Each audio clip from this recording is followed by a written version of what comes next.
Hey guys, in today's video I'm gonna show you how to make another account on Roblox.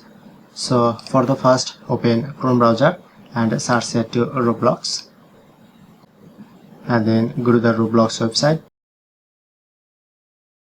Before start the video, make sure to subscribe our channel and hit the bell icon for more updates. So let's get started.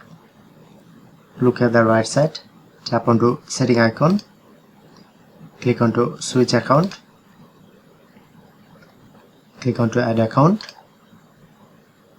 and now showing here to create a new account. Just click on,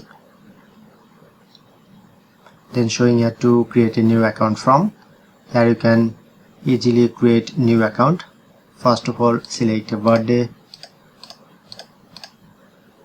enter your username, strong password, select gender,